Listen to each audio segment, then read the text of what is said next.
हाय दोस्तों, कैसे हैं आप सभी। मैं डॉक्टर अनव्यास फिर से अपने यूट्यूब चैनल पर आप सभी का स्वागत कर रहा हूं और आशा कर रहा हूं सभी ठीक है, मस्त है, एंजॉय कर रहे हैं। मैं आ चुका हूं फोर्थ मोस्ट इंपॉर्टेंट क्वेश्चन के ऊपर। अंतिम प्रहार की सीरीज चल रही है ऑपरेशन प्लानिंग एंड कंट्रोल का, बहुत ही इंपॉर्टेंट सब्जेक्ट और बहुत ईजी सब्जेक्ट चल रहा है। आशा कर रहा हूं कि सबने एक बार डिटेल वीडियोस देख लिए हैं, उसके बाद सभी यहां पर आए।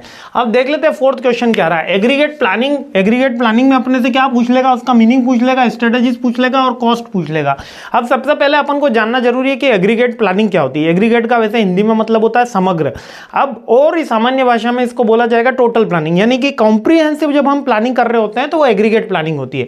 एग्रीगेट प्लानिंग की जो स्ट्रेटेजी है, वो प्रोसेस है, वो यूज टू होती है डिटरमाइन करने में कि कौन सी प्लानिंग स्टार्ट पॉइंट से लेकर एंड पॉइंट तक हमको कौन सी एक्टिविटी कैसे, कब, कैसे, कब और कहां करनी है, ये सारी की सारी हम इसके अंदर प्लान करते हैं। यूजुअली जो एग्रीगेट प्लानिंग होती है वो शॉर्ट टर्म के लिए होती है, यानी कि 2 साल 3 साल तक के लिए प्लानिंग करी जाती है।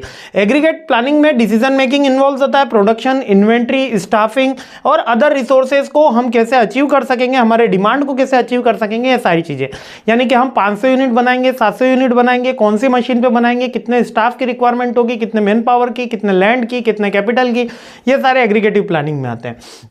लेकिन अपन प्रोडक्शन ऑपरेशन प्लानिंग के सब्जेक्ट में हैं, तो इसलिए प्रोडक्शन रिलेटेड बातें ज्यादा करेंगे। इसमें फर्स्ट स्ट्रेटजी आती है। अब एग्रीगेट प्लानिंग की 2-3 स्ट्रेटजी। सबसे पहला है चेस स्टडी। चेस स्ट्रेटजी यानी कि जितनी डिमांड आए उतना प्रोडक्शन किया जाए। यदि 70 यूनिट की डिमांड आए तो 70 यूनिट बनाया जाए, 100 यूनिट की डिमांड आए तो 100 बनाया जाए। जैसे जैसे डिमांड बढ़ती जाए वैसे वैसे उसके कंपेयर में हम क्या बढ़ाते रहें, प्रोडक्शन बढ़ाते रहें, है ना। तो ये होती है चेस स्ट्रेटजी। लेवल स्ट्रेटजी में क्या होता है कि डिमांड से कोई लेना देना नहीं होता। हम 40 यूनिट बनाएंगे और उसके बाद इसकी डिमांड क्रिएट करेंगे। हम 100 यूनिट बनाएंगे, उसके बाद उसकी डिमांड क्रिएट करेंगे। तो लेवल स्ट्रेटजी में एक certain level of production achieve किया जाता है, उसके बाद उसको रेस करा जाता है। दोनों का कॉम्बिनेशन कर दिया जाए, यानी एक सर्टेन लेवल तो मैं बना ही रहा हूं, लेकिन उसके साथ डिमांड यदि मेरी पुल हो जाती है, यानी कि आगे बढ़ जाती है, तो उसके लिए भी मैं एफर्ट करूंगा। ये हाइब्रिड स्ट्रेटजी के अंदर आता है। यूजुअली कंपनी कौन सी स्ट्रेटजी अपनाएगी, हाइब्रिड अपनाएगी, क्योंकि डिमांड के साथ वो फ्लक्चुएशन तो देखेगी। इसके अलावा एग्रीगेट प्लानिंग में कॉस्ट आती है। वैसे कॉस्ट 2 ही तरीके की है, फिक्स्ड कॉस्ट और वेरिएबल कॉस्ट। जो प्रोडक्शन के साथ चेंज हो जाए वो वेरिएबल कॉस्ट होती है, जो प्रोडक्शन के साथ चेंज ना हो वो फिक्स्ड कॉस्ट होती है। और समटाइम्स सेमी फिक्स्ड कॉस्ट या सेमी वेरिएबल कॉस्ट भी होती है, जो स्टार्ट में फिक्स्ड या स्टार्ट में वेरिएबल होती है और बाद में जाके फिक्स्ड हो जाती है, बाद में जाके वेरिएबल हो जाती है। सेमी फिक्स सेमी वेरिएबल समझ में आ गया होगा। लाइक कि रूम रेंट क्या एक फिक्स्ड कॉस्ट है।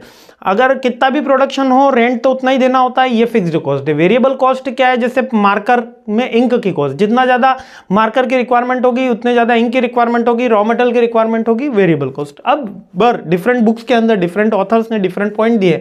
लाइक प्रोडक्शन कॉस्ट दे रखी, जो प्रोडक्शन से रिलेटेड एक्सपेंसेस होते हैं। प्रोडक्शन कॉस्ट इन्वेंट्री को रखने के लिए जो कॉस्ट है, like inventory handling, inventory storage, insurance, वो वाली कॉस्ट।